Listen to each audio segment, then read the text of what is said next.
Great sermons online on the love of God, but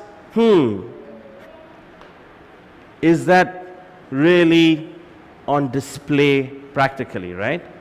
I was speaking to a friend recently and I was saying, it's amazing the kind of legacy Mother Teresa left behind. What a legacy she left in Calcutta. No one can. And this dear friend who was a worship leader at a mega church said, yeah bro, but she's in hell now. I was like, huh? Really? He's like, yeah, she is. I'm like, bro, let's leave the judging to God.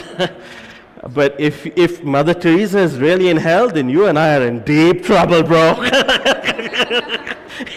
You and I are in deep, deep, deep trouble, because that amazing woman lived out Matthew 25.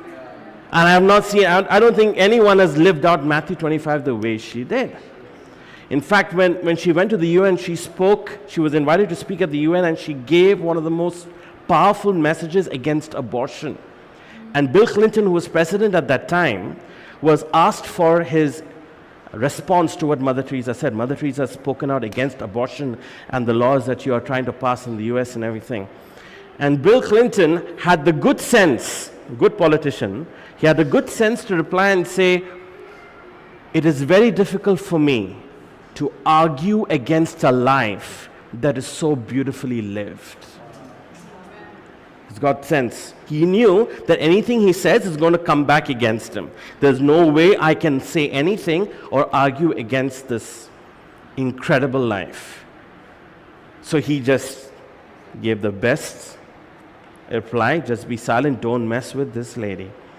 Right? It is so difficult to argue against a life that is so beautifully lived. I want to propose to us that sometimes we are very well known for our preaching. I'm putting myself in there.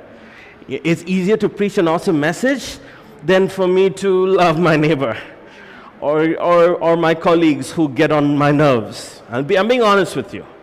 I'm being very honest with you, all right? Or even for me to, for my wife and I to kind of work through our fireworks sometimes. We've been married for 12 years. We just finished 12 years a few days ago, right? But I'll be lying if I'm saying that there haven't been fireworks over 12 years. But you know what? Fireworks are okay. Fireworks are normal. In fact, if there's a real friendship, the guys I've been friends with for 20 years, those friendships have stood the test of time because there have been some fireworks in those friendships. Otherwise, it's just a superficial, it's not really deep. You know what I mean? If there's a genuine friendship, there's going to be fireworks, right? I'm not saying Kung Fu Panda kind of thing. No, I'm being healthy fireworks, all right? Disagreements, volumes may go up and down a bit. But then you find a way to build the house. We find a way to build the house. We're building together, right? We find a way to come together, build together. That's where you actually practice the whole forgiveness thing, right? And that then spills out into what we do here, right?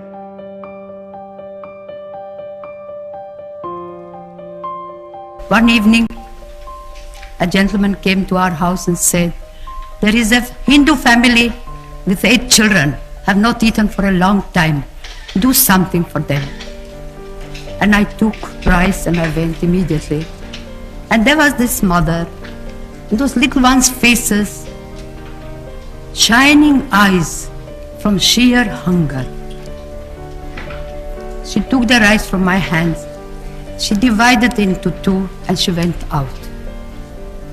When she came back, I asked her, where did you go? What did you do? And one answer she gave me, they are hungry also. She knew that the next door neighbor, a Muslim family, was hungry. What surprised me most, not that she gave the rice, but what surprised me most, that in her suffering, in her hunger, she knew that somebody else was hungry. And she had the courage to share. And she had the love to share. And this is what I want you to love the poor. and never turn your back to the poor.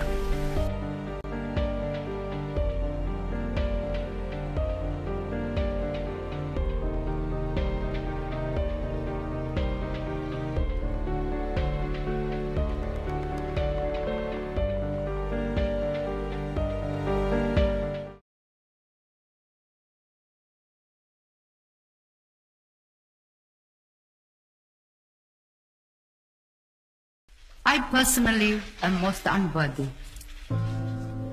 but I brought a girl child from the street, and I could see in the face of the child that the child was hungry. God knows how many days they had not eaten. So I gave her a piece of bread, and the little one started eating the bread crumb by crumb. And I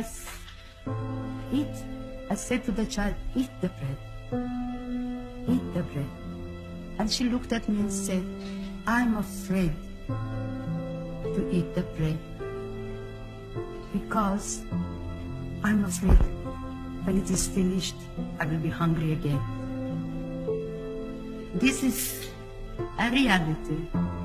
Maybe we are not hungry for a piece of bread, but maybe there is somebody there in the family who is unwanted, unloved, uncared, forgotten.